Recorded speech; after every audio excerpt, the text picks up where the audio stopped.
Hello everyone, welcome back down to the shack. My name is Ben, amateur call sign K0BJJ, and you're watching Spotter Jetting Amateur Radio. Thank you for stopping by. So in today's episode, we are going to be looking at my go bag for Skywarn operations, or as I like to slangily refer to it as storm duty. If that's something you're interested in, we do videos like this on occasion, especially during storm chase season here in Iowa. Don't forget to like, share, and subscribe, and hit the bell. With that, we'll get down to breaking down this backpack. Stay tuned. Well, everyone, again, welcome back to the channel. We got the Storm Spot and Pooch walking around here. He hears storm spotting or he hears storm duty, he gets excited. So first, I'm just going to show you the basics of the backpack. So, just your basic, I think this is a Walmart backpack. The first thing we're going to pull out of it is something you've all seen here recently, is my bow fang.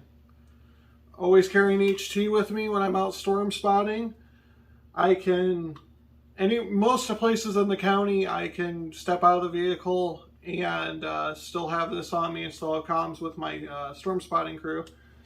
Now, for those of you that do not know, I am the emergency coordinator in Jasper County, which means I should be running net operations, but I tend to lead from the front. So odds are I am already out storm spotting with this gear before I even activate the Aries team for storm duty. Another thing I carry with me is an anemometer or a wind gauge. This allows me to tell the wind, and obviously there's not any wind here in the house, so I can give accurate wind readings from the field. Now, because I am the EC and I am responsible for having accurate logs, I have started also carrying a tape recorder so I can do an auto recording of the activation as it unfolds, just in case my net controller either A, misses something, or B, needs more work on net control. We'll just put it at that.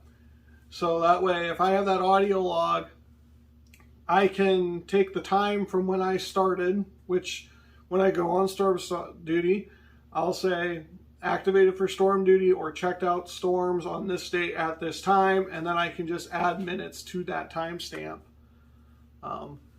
Sorry, I'm kind of keeping an eye out on some stuff, see if I can work some HF stations here soon. I have my HF set up.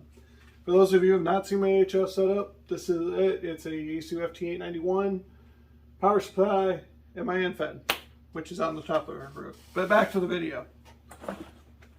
Now, opening this bag up, I have an Aries field manual. It's a very good resource. I have an extra Baofeng battery. I have 3.5 rolls of black tape, because you never know when you're going to need a band-aid or have to do a field repair.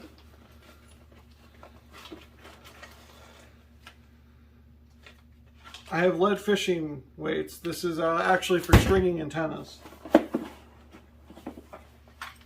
A backup phone, solar charged phone battery. A tape measure for measuring hail, which that's not my go-to tape measure for measuring hail. This is a nice little protractor that's a 1 5-inch, so you can throw this on throw this over a piece of hail and you can get your diameter size pretty quick.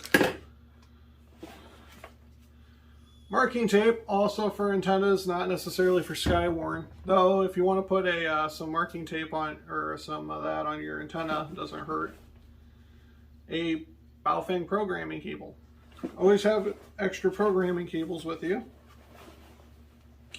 Now, I should have something else in here, but I have a feeling it got moved to the truck, and that would be my knife. Always keep a knife, at least in your vehicle. You never know when they're going to come in handy.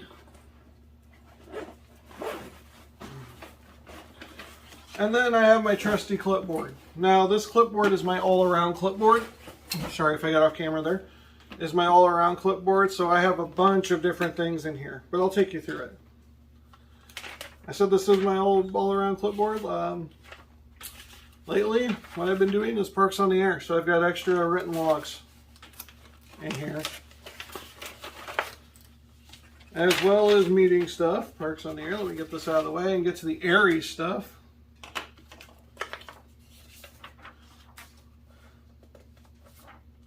I have, well, this is kind of Aries, a welcome sheet to our club, and it has all the Aries information on the bottom. A notepad.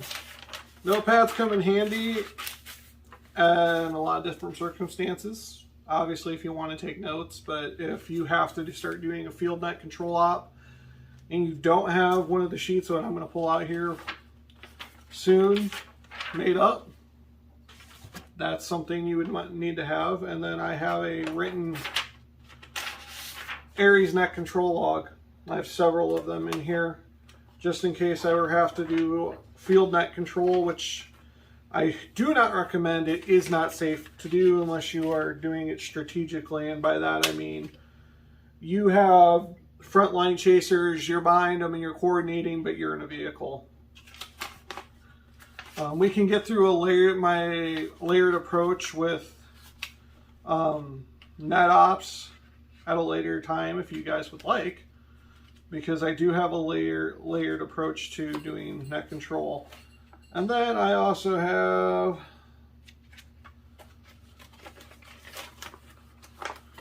I'll just pull the first page out, Spotter Resources Guide for National Weather Service. Now, it's really hard to get out there and start pulling pictures and stuff out, so it's good to study this stuff ahead of time and know what you're looking for before you get out. But it's never a bad thing if you're questioning your judgment and you are in a safe position, and I'm going to stress in a safe position, to pull out a resource guide. I also, on the back, have, in the back pouch, in this pouch have a contact information for the local sheriff and EMA. In the event we activate the Skywarn team here, we are most likely putting someone at 911 dispatch. We have a radio in there. So that is that with that. Oh, but that's not everything I have in this backpack. I forgot some of the most important stuff. The radio is one bit of safety equipment. Well, this isn't it, but it never helps to have your Rig Expert stick. Again, I use this bag for POTA too, so a lot of this is a dual purpose. But your high-vis vest. And this is all wrinkled up because I just shoved it in there from the last time I used it. A high-vis vest. This is typically they want yellow for Aries. I got pink for breast cancer awareness, and thank you for watching this on Breast Cancer Awareness Month. Wear pink. But I use this for all around. One, you're used to seeing the high-vis yellow when you're with construction and stuff. I'm standing on the side of the road in a pink vest. That's going to stick out a lot more than even the yellow high-vis. So that's the reason why I use it. That is my Aries vest. I need to get Aries insignia on it. That's what I prefer. Helps me pop out a little bit more.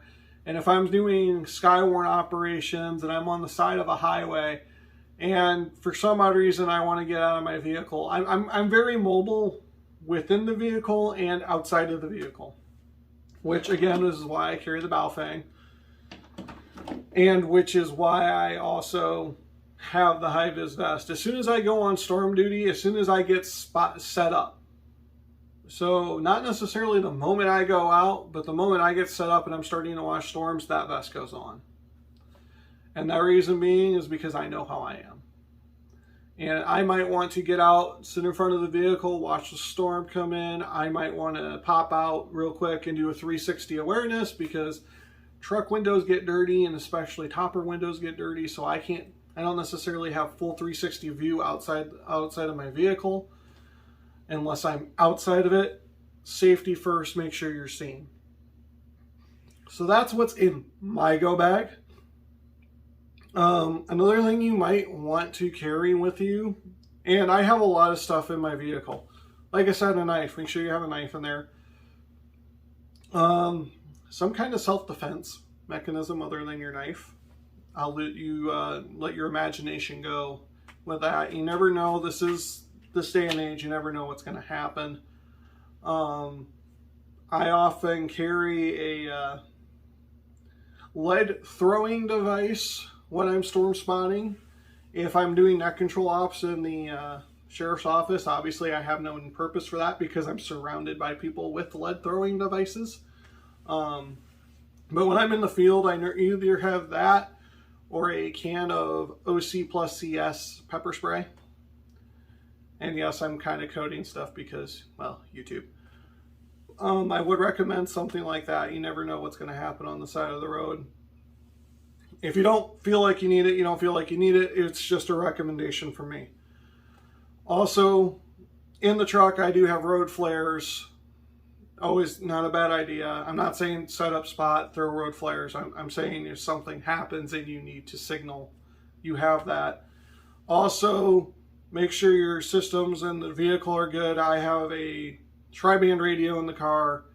I've got my Anytone hotspot, or my Skybridge hotspot. You guys saw a video on that, me unboxing all that not that long ago. That's all in the truck, ready to go. I also carry a GPS, and I will have, I don't know if you guys can see my computer down here, I have a laptop right here.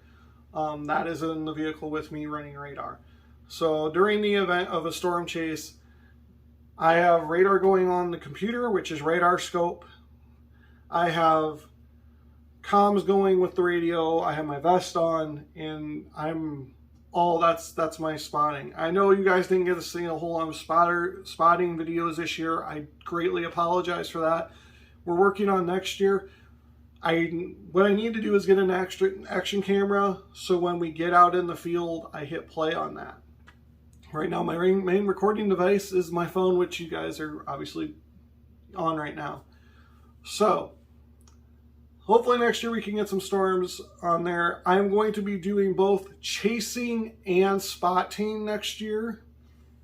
For those of you that don't know the difference, when I am at home, in my home area of Jasper County, I am a storm spotter.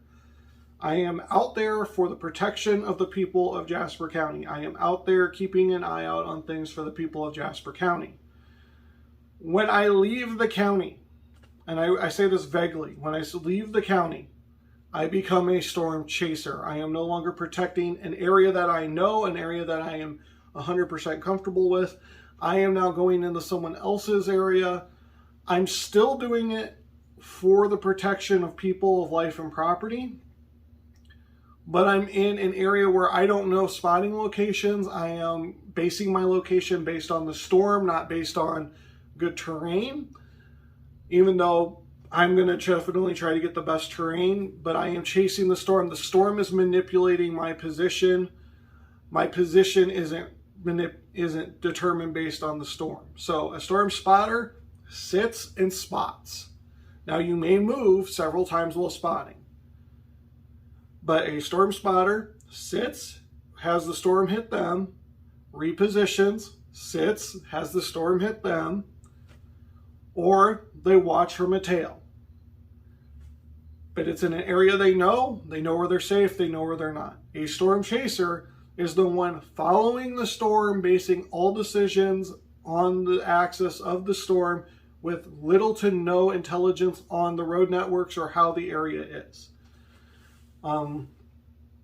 As I've heard some people put it, storm chasers are glory hunters. I don't necessarily agree with that, especially because some storm chasers do notify National Weather Service, which is always my primary concern when I do spot a severe dangerous storm, is to not contact NWS as soon as possible.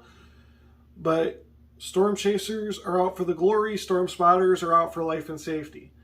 There is a lot of gray between, but that's how some people differentiate them. I feel the same. But I'm going to be doing storm chasing as well as storm spotting. I am not going to get outside of the National Weather Service Des Moines area because that's all the contact information I have. So this is going to be a central and north central Iowa storm chase coming in 2022. If anything threatens Jasper County, I have to be a storm spotter. I have to be here. So that's what's coming up next year. I want to thank you again for watching this video. And thank you to all of our new subscribers. We finally broke 100. Next goal is 1,000. Let's get to 500 first. With the channel picking up some traction, we start picking up a little bit more traction. I'm going to start trying to do a little more things. If you would have something you would like me to cover, or let's say there's a park in Iowa nearby me, you want me to go activate something like that, let me know. I could use the ideas, I could use the help.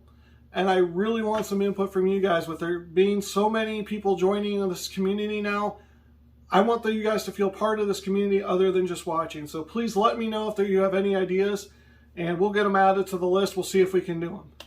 With that, thank you for watching, and we will see you next time.